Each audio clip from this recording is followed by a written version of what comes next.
Hello students, आज का हमारा टॉपिक है इनकम इफेक्ट, जिसको बोलते हैं आय प्रभाव। इंडिफरेंस कर्व के अपने लास्ट वीडियो में हमने बात की थी कि एक कंज्यूमर का इक्विलिब्रियम कहाँ स्थापित होता है। वहां पे हमने बात की थी बजट लाइन और इंडिफरेंस मैप की। इंडिफरेंस मैप और बजट लाइन की सहायता से एक कंज्यूमर का इक्विलिब्रियम कहाँ पे स्थापित होता है, ये हमने आपको अपने लास्ट लेक्चर में बताया था। जब हमने बजट लाइन को डिस्कस किया था तो वहां पे हमने ये मान लिया था कि जो उपभोक्ता की आय है और जो वस्तुओं की कीमतें हैं वो स्थिर हैं, यानी कि आय स्थिर है और वस्तुओं की कीमतें दी हुई हैं। अब अगर मान लीजिए कि जो उपभोक्ता की आय है वो परिवर्तित हो जाए, चेंज हो जाए, बढ़ जाए या फिर घट जाए, तो बजट लाइन भी शिफ्ट करेगी। क्योंकि जो बजट लाइन थी, हमने आपको ये लास्ट वीडियो में, अपने लास्ट लेक्चर में बजट लाइन बिल्कुल क्लियर की थी कि बजट लाइन वो रेखा होती है जो उपभोक्ता की आय और वस्तुओं की कीमतें दी हुई होने पर दो वस्तुओं के वो विभिन्न कॉम्बिनेशंस को बताती है जो उपभोक्ता परचेज कर सकता है, यानी कि जो उपभोक्ता को प्राप्त है। अब क्योंकि अगर उपभोक्ता की आय बदलती है तो बजट लाइन भी परिवर्तित होगी, और अगर बजट लाइन परिवर्तित होगी तो इसका मतलब ये है कि जो उपभोक्ता का संतुलन है वो भी फिर परिवर्तित होगा, जो इक्विलिब्रियम पॉइंट है वो शिफ्ट करेगा। ये इस बात पे डिपेंड करता है कि उपभोक्ता अपनी आय जहां पे खर्च कर रहा है वो किस प्रकार की वस्तुएं हैं, वो उसके लिए अच्छी गुड्स हैं यानी कि इंफीरियर गुड्स हैं या फिर सुपीरियर गुड्स हैं। तो सब हम अपना शुरू करते हैं आज इनकम इफेक्ट। सबसे पहले ये समझना है कि इनकम इफेक्ट होता क्या है, आय प्रभाव हम किसे कहते हैं, फिर हम आपको कंडीशंस एक एक बताएंगे और जो भी इसमें डायग्राम है वो हम आपको एक एक क्लियर करेंगे। जब हम कहते हैं आय प्रभाव, तो आय प्रभाव का मतलब हुआ कि उपभोक्ता की आय में परिवर्तन होने पर, बजट रेखा के शिफ्ट होने पर या परिवर्तित होने पर उपभोक्ता के संतुलन पर जो प्रभाव पड़ता है उसी को हम आय प्रभाव कहते हैं। आय में परिवर्तन के फलस्वरूप उपभोक्ता के साम्य पर, उपभोक्ता के संतुलन पर या उपभोक्ता के संतुष्टि पर जो प्रभाव पड़ता है उसी को हम आय प्रभाव कहते हैं। अब मान लीजिए कि एक हमने एक निश्चित इनकम मान रखी है और वस्तुओं की कीमतें भी मान रखी हैं, ठीक है। अब पहले मान लीजिए कि हमने सपोज किया कि उपभोक्ता की आय है कुछ भी 20, 30 एनीथिंग, और एक्स और वाई की वस्तुएं भी दी हुई हैं, और हमने ये सपोज किया कि जो बजट रेखा है वो है हमारी बीएल। अब वस्तुओं की कीमतें तो वही हो, लेकिन अगर उपभोक्ता की आय कम होगी तो इसका मतलब है कि उपभोक्ता अब कम वस्तुएं खरीदने में सक्षम होगा। तो जो बीएल रेखा है, जो एक प्रारंभिक बजट रेखा है, वो शिफ्ट हो जाएगी नीचे की ओर। अगर हम मान लेते हैं कि बजट रेखा उपभोक्ता की आय अगर कम हो रही है तो जो बजट रेखा है वो अपने बाएं ओर शिफ्ट होगी। क्लियर? ये जो B1 L1 रेखा है ये आय में कमी को बता रही है। B1 और L1 रेखा जो है वो डिक्रीज इन इनकम को बता रही है। अब मान लीजिए कि जो उपभोक्ता की आय है, अगर हम ये सपोज कर लेते हैं कि वो बढ़ रही है, तो क्या होगा कि जो बीएल रेखा है वो अपनी दाईं ओर शिफ्ट हो जाएगी, क्योंकि जब उपभोक्ता की आय बढ़ेगी तो दो वस्तुओं की वो ज्यादा क्वांटिटी परचेज करने में सक्षम होगा, उसकी परचेजिंग पावर बढ़ जाएगी। तो जो बीएल रेखा है वो शिफ्ट हो जाएगी। आप एक ही ग्राफ में भी दिखा सकते हो, आप अलग ग्राफ में भी दिखा सकते हो, और ये आपकी पहली कंडीशन होगी यदि उपभोक्ता की आय घटती है तो। यदि उपभोक्ता की आय घटती है तो तब क्या होगा कि जो बीएल रेखा है वो पीछे की ओर शिफ्ट हो जाएगी, अपने बाईं ओर शिफ्ट हो जाएगी। ठीक है, दूसरी कंडीशन क्या है, अगर जो उपभोक्ता की आय है वो घटती नहीं है बल्कि बढ़ती है। ये सेकेंड सिचुएशन हो जाएगी। आप बिल्कुल वैसे ही लिख लेंगे कमोडिटी एक्स और वाई पे लिख लेंगे कमोडिटी वाई।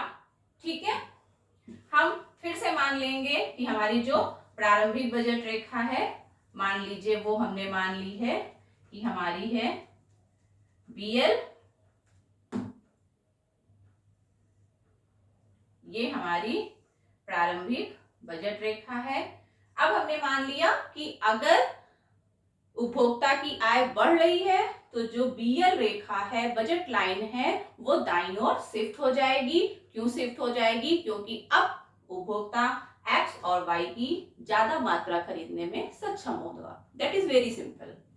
ठीक है, तो जो बीएल रेखा है वो अपने समानांतर बाईं ओर शिफ्ट हो जाएगी। ठीक है, आप इसको B2L2 कर सकते हो, B2L2। अब ये दिखा रहा है इंक्रीज इन इनकम। ठीक है, तो फर्स्ट कंडीशन, अगर उपभोक्ता की आय घटी तो बीएल रेखा बाईं ओर शिफ्ट होगी। सेकेंड कंडीशन, अगर उपभोक्ता की आय बढ़ी तो जो बीएल रेखा है, बजट लाइन है, वो अपनी दाईं ओर शिफ्ट हो जाएगी। ये तो बजट लाइन की शिफ्टिंग है। ठीक है, लेकिन अब उपभोक्ता के साम्य पे क्या परिवर्तन पड़ेगा, उपभोक्ता का संतुलन कैसे प्रभावित होगा, ये डिपेंड करेगा कि एक्स और वाई किस प्रकार की वस्तुएं हैं। ठीक, तो अब हम मान लेते हैं, अपनी कंडीशन मान लेते हैं कि एक्स और वाई दोनों नॉर्मल गुड्स हैं, यानी कि दोनों ही सामान्य वस्तुएं हैं। अब अगर एक्स और वाई दोनों ही सामान्य वस्तुएं हैं और उपभोक्ता की आय बढ़ेगी तो दोनों वस्तुओं की मात्राएं बढ़ेंगी। If X and Y both और नॉर्मल कमोडिटीज या फिर गुड्स। ठीक, ओ एक्स वाई, यहां पे हम दिखाएंगे कमोडिटी एक्स, एक्स अक्ष पे, और वाई पे दिखाएंगे कमोडिटी वाई। अब जो बजट लाइंस हैं, पहले मान लीजिए कि बीएल एक नॉर्मल बजट रेखा है जिसपे आईसी वक्र ई बिंदु पे टच कर रहा है। इट्स मीन ई पे उपभोक्ता का साम्य है। अब क्योंकि हम ये मान रहे हैं कि हम आय प्रभाव की बात कर रहे हैं, यानी कि बजट रेखा अगर ऊपर शिफ्ट कर रही है, आय बढ़ रही है, तो हमने कहा कि बजट लाइन शिफ्ट होके हो गई B1 L1। ठीक, अब यहाँ पे बिल्कुल जहां पे ई बिंदु है उसी के समानांतर यहाँ पे IC2 एक ऊंचा उदासीनता वक्र इसे स्पर्श करेगा E1 पे। ठीक, अब हम फिर से मानते हैं कि उपभोक्ता की आय और बढ़ेगी तो जो B1 रेखा है वो और ऊपर शिफ्ट हो जाएगी और ये हो जाएगा B2L2, और ये लाइन शिफ्ट होकर के जो साम्य है वो शिफ्ट होकर के चला जाएगा और ऊपर IC3 पे, ये बिंदु हो जाएगा E2। जैसे जैसे बजट रेखा ऊपर जाती जाएगी, अगर दोनों वस्तुएं सामान्य हैं तो इसका मतलब ये हुआ कि दोनों वस्तुओं की क्वांटिटी ही बढ़ रही है। देखिए, अगर आय बढ़ेगी तो दोनों वस्तुओं की क्वांटिटी बढ़ेगी। जैसे जैसे आय बढ़ रही है, एक्स की मात्रा भी बढ़ रही है, वाई की मात्रा भी बढ़ रही है। E1, E2 ये उपभोक्ता के साम्य हैं और इन विभिन्न साम्य बिंदुओं को जो मिलाने वाली रेखा होती है उसको बोलते हैं ICC। ICC का फुल फॉर्म होता है इनकम कंजम्पशन कर्व। ICC का मतलब होता है इनकम कंजम्पशन कर्व, जिसको हिंदी में बोलते हैं आय उपभोग वक्र। कई बार एग्जाम में पूछा जाता है व्हाट इज आईसीसी।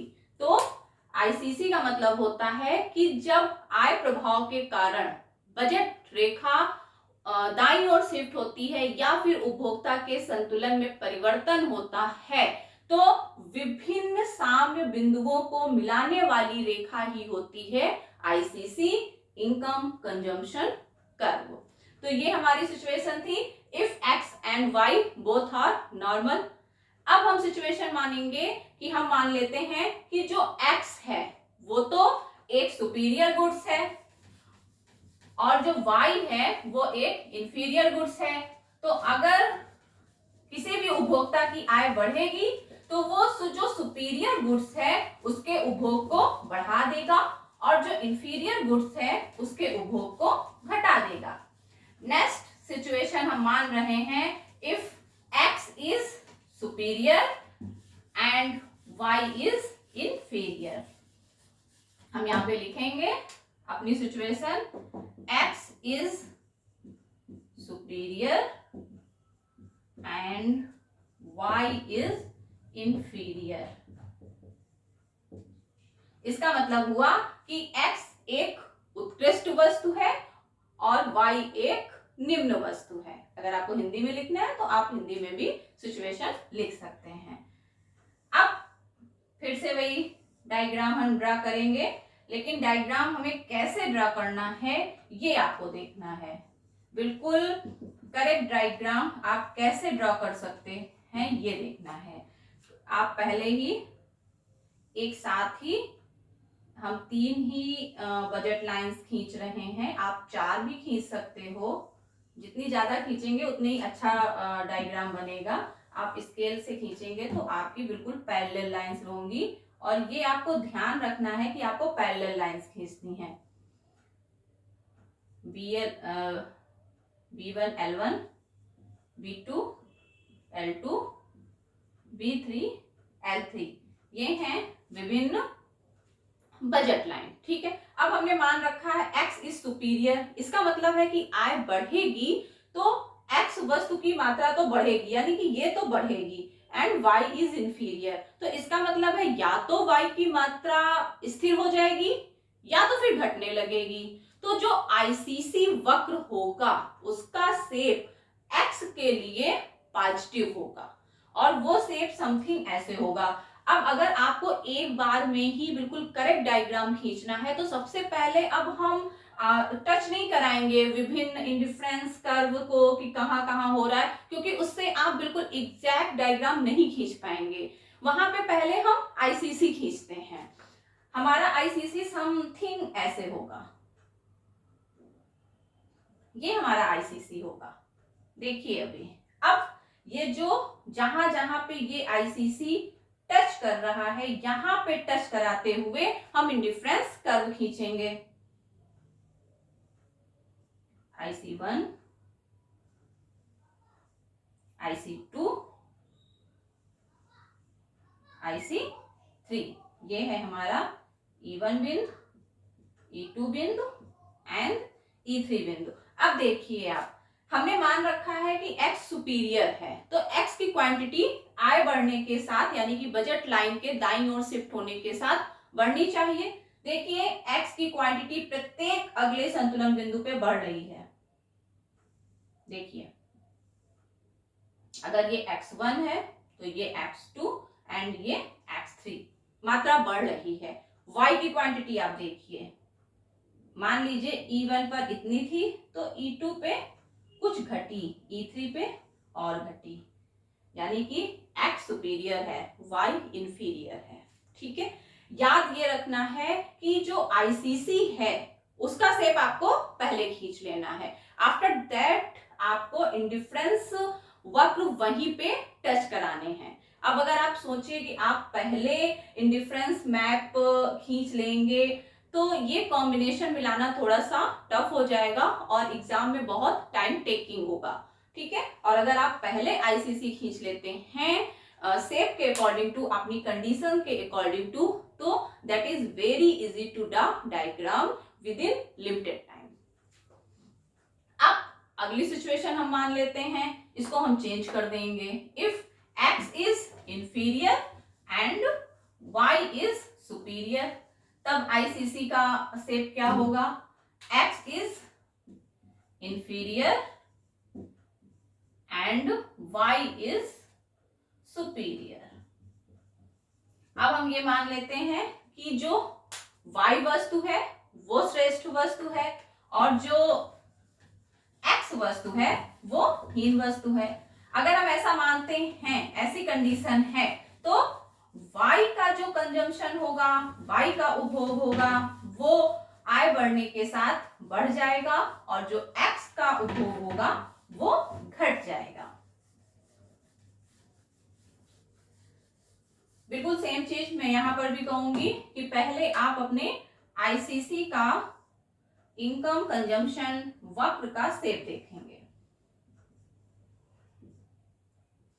x पे कमोडिटी x एंड y पे कमोडिटी y। हम फिर से वैसे ही अपनी बजट रेखाएं खींच लेते हैं। ये हमारी B1 L1 बिल्कुल समानांतर हम खींचेंगे, B2 L2। समानांतर इसलिए होती हैं क्योंकि दोनों वस्तुओं की सापेक्षिक कीमत में कोई अंतर नहीं होता है, रिलेटिव प्राइस इनके सेम होते हैं, कोई चेंज नहीं होता है। और ये हमारा हो गया तीसरी बजट रेखा B3 L3।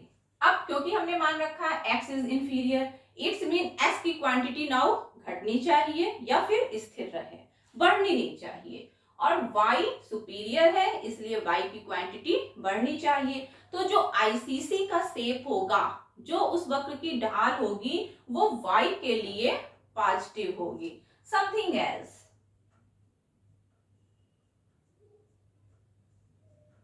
ये होगा ICC का ढाल, दैट इज ICC।